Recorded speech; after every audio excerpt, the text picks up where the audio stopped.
इस वीडियो को जी आप पूरा देखना एक बार है, बहुत ही और उस अच्छी समय भी वीडियो है। आरती निशा को ताने दे रही होती है। देख रही हो हम दोनों बहन के बीच का फर्क। कहा मैं सोने के टॉप में सोने की साड़ी पहनकर छठी मैया की पूजा कर रही हूँ और कहा तुम घास से बने टब में खड़ी हो। आरती की बातें सुनकर निशा की आंखों से आंसू टपक जाते हैं और जैसे ही उसके आंसू घास के टब में गिरते हैं तो एक तेज पीली रोशनी चमकती है और उसी वक्त निशा का घर, घास का घर, टब, साड़ी और हाथ में रखा सूप सब सोने का बन जाता है। अरे निशा, मैंने सुना है तुम्हारी छत में से पपड़ी उतर रही है। अरे तुम घर की छत ठीक क्यों नहीं करवा लेती? अरे माफ करना, मैं तो भूल ही गई थी। तुम गरीबों के पास तो छठ पूजा करने के लिए भी पैसे नहीं है, छत कहाँ से ठीक कराओगी? दीदी, पहले आप मेरी कितनी फिक्र करती थी, पर आपकी शादी अच्छे घर में और मेरी शादी गरीब घर में क्या हुई, आप तो पूरी की पूरी बदल गई। बदलना पड़ता है निशा। वैसे भी जब तेरे उस गरीब पति में इतना घमंड है कि वो मेरे पति से बदतमीजी करे, तो फिर मैं तुझे इतना प्यार क्यों करूं? खैर, मैं तो चली मार्केट छठ पूजा का सामान लेने। निशा अपनी बहन की गरीबी का मजाक बनाकर वहां से छठ पूजा का सामान लेने के लिए मार्केट जाती है, जहां वो एक बूढ़ी औरत को पोछा बेचता हुआ देखती है। अरे अम्मा, ये पोछा कितने का दिया? ये पोछा तो बहुत महंगा है बेटा। अच्छा, ऐसा भी क्या है इस पोछे में? क्या इस पोछे में पैसे निकलते हैं? कुछ ऐसा ही समझ लो बेटा, ये कोई साधारण पोछा नहीं है। इस पोछे से सच में सोना निकलता है और अगर तुमने इस पोछे से घर में पोछा लगाया तो तुम्हारा पूरा घर सोने का हो जाएगा। मैं नहीं मानती, ऐसा नहीं होता। नहीं मानती तो कोई बात नहीं, मेरे पास तो ग्राहक आते रहते हैं। वैसे भी आखिरी पोछा बचा है, मैं ये अनोखा पोछा किसी और को दे दूंगी। अच्छा ठीक है, दे दो। इतना बोलकर आरती उस बुढ़िया से पोछा ले लेती है और अगले दिन घर में पोछा लगाती है तो उसके पोछा लगाते ही उसके घर में रखी हर एक चीज सोने की हो जाती है, यहाँ तक कि उसका घर भी सोने का हो जाता है। ये देखकर आरती को उस बूढ़ी औरत की बातों पर विश्वास हो जाता है। अरे इस पोछे से घर में पोछा लगाने से सच में मेरा घर तो सोने का हो गया और ये अलमारी में रखी साड़ी भी सोने की हो गई। मजा आ गया। फिर तो मेरा टब भी सोने का हो गया होगा जिसमें मैं छठ पूजा करने वाली थी। अरे हाँ, ये तो सच में सोने का हो गया। इस बार तो मैं पूरे मोहल्ले के सामने इसी में सबसे ज्यादा धूमधाम से छठ पूजा बनाऊंगी। इस बार कोई भी छठ पूजा में मेरा मुकाबला नहीं कर पाएगा।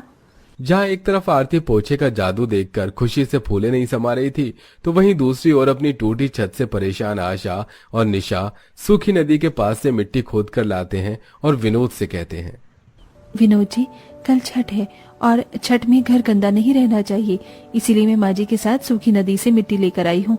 आप इस मिट्टी से घर की छत ठीक कर दीजिए। निशा, मैं मिट्टी से घर की छत ठीक तो कर दूंगा, पर मिट्टी के सूखते ही वो झड़ने लगेगी, इसलिए तुम कुछ घास तोड़ कर ले आओ ताकि मैं छत पर उन घास को लगा सकूं, जिससे मिट्टी झड़ना कम हो जाएगी। अरे बेटा, कल से छठ शुरू है, बहू से क्यों इतना काम करवा रहा है? मैं ही घास तोड़ कर ले आती हूँ।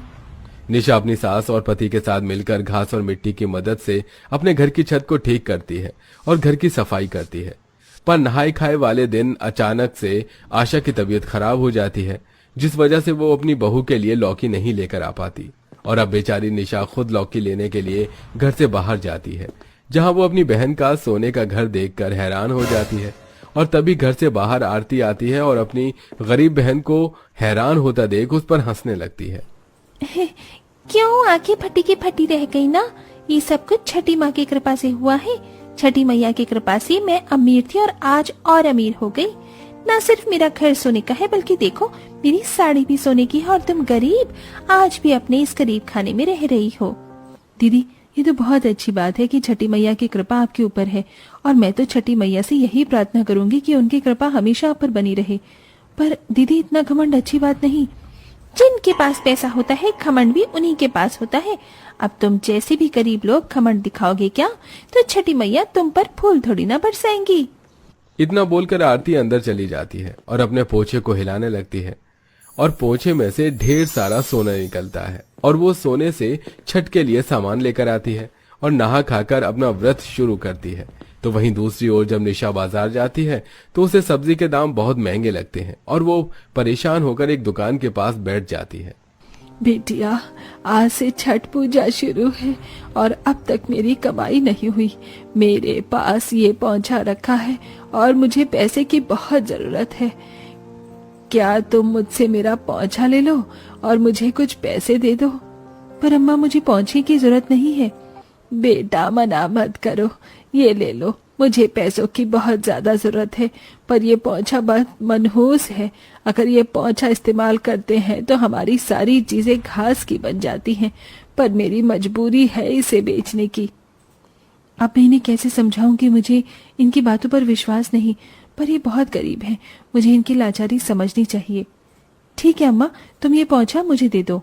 निशा उस बूढ़ी अम्मा के कहने पर उससे वो पोछा ले लेती है और मार्केट से आते हुए सबसे सस्ती लौकी भी ले लेती है और घर आकर खुद अपने लिए लौकी और चावल बनाकर उसे खाती है और छठ व्रत शुरू करती है।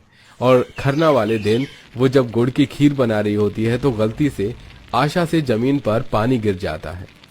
अरे बहू, माफ करना, गलती से पानी गिर गया, मैं अभी इसे साफ कर देती हूँ।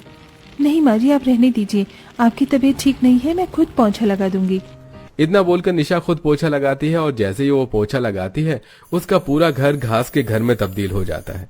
यहाँ तक कि उसके घर में रखी हर एक वस्तु भी घास की बन जाती है। उसकी दूसरी साड़ी भी और वो टब भी घास का बन जाता है जिससे वो इस साल छठ पूजा करने वाली थी। ये देखकर निशा बहुत हैरान होती है और उसे उस बूढ़ी औरत की बातों पर विश्वास हो जाता है और वो रोती हुई घर से बाहर जाती है और छठी माता से प्रार्थना करती है। हे छठी मैया, कल छठ पूजा है, कल शाम को मुझे सूर्य देव को अर्घ्य देना है, आपकी पूजा करनी है और आज मेरे साथ ये हादसा हो गया। अब मैं कैसे आपकी पूजा करूंगी? नाराज तो होंगी ही ना छठी मैया। अब तुम जैसी करीब उनकी इस तरह से पूजा करोगी तो छठी मैया को अच्छा थोड़ी ना लगेगा। दीदी, छठी मैया बस मेरी परीक्षा ले रही है और देखना मैं उनकी परीक्षा में खरी उतरूंगी। तुम गरीबों के अंदर यही कमी होती है।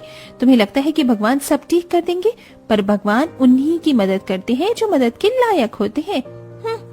आरती हर समय अपनी गरीब बहन को नीचे दिखाने में लगी रहती है और अगले दिन जब छठ पूजा होता है तो गरीब बहन अपने घास से बने टब में पानी भरकर घास की साड़ी पहनकर हाथों में सूप लेकर खड़ी हो जाती है। तो वहीं अमीर बहन अपने सोने के टब में सोने की साड़ी पहनकर खड़ी होती है और उस समय भी आरती निशा को ताने दे रही होती है। देख रही हो हम दोनों बहन के बीच का फर्क। कहा मैं सोने के टॉप में सोने की साड़ी पहनकर छठी मैया की पूजा कर रही हूँ और कहा तुम घास से बने टब में खड़ी हो। आरती की बातें सुनकर निशा की आंखों से आंसू टपक जाते हैं और जैसे ही उसके आंसू घास के टब में गिरते हैं तो एक तेज पीली रोशनी चमकती है और उसी वक्त निशा का घर, घास का घर, टब, साड़ी और हाथ में रखा सूप सब सोने का बन जाता है। तो वहीं दूसरी ओर आरती का घर और टब के साथ साथ उसके हाथ में रखा सूप और उसकी साड़ी भी घास की बन जाती है और ये सब वहां खड़ी वो बूढ़ी औरत छुप कर देख रही होती है जो कुछ ही पल में छठी मैया का रूप ले लेती है। ये क्या हो गया मेरे साथ? ऐसा नहीं हो सकता, अभी तो सब कुछ सोने का था, अचानक से ये सब घास का कैसे बन गया? हे छठी मैया, आज मुझे तेरी शक्तियों पर पूरा विश्वास हो चुका है। मैं जानती हूँ ये सब कुछ तूने ही किया है। हे छठी मैया, आप मेरे साथ ऐसा नहीं कर सकती, आखिर मेरी गलती क्या है? थोड़ी देर बाद दोनों की सास अपने घर से बाहर आती हैं। बहू, ये सब क्या हो गया अचानक से? हमारे सोने का घर घास का कैसे बन गया? बहू, ये तो चमत्कार हो गया। आज छठ वाले दिन छठी मैया ने हम पर कितना बड़ा उपकार किया है, हमारा सब कुछ सोने का हो गया। बहू, जरूर तूने ही कुछ किया है, तभी छठी मैया नाराज हो गई और आज तेरी वजह से हम लोग गरीब हो गए, हमारा घर घास का हो गया। तो इस घर में रहने के लायक नहीं है, निकल जा मेरे घर से। सुमित्रा आरती से नाराज हो जाती है और उसे घर से निकाल देती है। इसके बाद आरती को सब समझ आता है, इन सब के पीछे उस बूढ़ी औरत का हाथ है। तो वो रोती हुई इस बुढ़िया को ढूंढने के लिए मार्केट में जाती है और बड़ी मुश्किल से उस बुढ़िया को ढूंढकर उससे माफी मांगती है। अम्मा, मुझे माफ कर दो, मुझसे गलती हो गई। मैं जानती हूँ आप ही छठी मैया हैं। छठी मैया, आप ही मुझे रास्ता दिखाओ, मैं अपनी भूल को कैसे सुधारूं? तभी वो बूढ़ी औरत छठी मैया का रूप ले लेती है और कहती है, अगर तुम्हें अपनी भूल सुधारनी है तो निशा से जाकर माफी मांगो, जिसका मजाक तुमने मेरी पूजा करते समय किया था। मैंने तुम दोनों बहनों की परीक्षा ली थी और तुम मेरी परीक्षा में खरी नहीं उतर पाई और तुमने उस पोंछे का भी गलत इस्तेमाल किया जो मैंने तुम्हें दिया था। इसीलिए तुम्हारे साथ ये सब कुछ हुआ है। पर अगर तुम चाहते हो कि सब पहले की तरह ठीक हो जाए तो तुम्हें अपनी बहन से माफी मांगनी होगी। अगर उसने तुम्हें माफ कर दिया तो सब पहले जैसा हो जाएगा। उस बूढ़ी औरत की बात सुनकर आरती रोती हुई अपनी बहन के पास जाती है और उससे अपनी गलतियों की माफी मांगती है। नहीं दीदी, ऐसे दुखी मत हो। हे छठी मैया, मेरी बहन को माफ कर दो। मैं अपनी बहन से नाराज नहीं हूँ। उन्हें अमीर न सही, पर जैसी वो पहले थी उनकी हालत वैसे कर दो। ये मेरी आपसे प्रार्थना है। निशा के माफ करते ही और प्रार्थना करते ही आरती की आर्थिक स्थिति पहले जैसी हो जाती है और उस दिन उसका सारा घमंड भी चकनाचूर हो जाता है। फिर कभी वो गरीबों का मजाक नहीं बनाती और निशा छठी मैया की कृपा से अपने परिवार के साथ एक खुशहाल जिंदगी जीती है। आशा ये कहानी आपको पसंद आई होगी। साथ में कमेंट में छठी मैया का जयकारा लगाना बिल्कुल ना भूलें।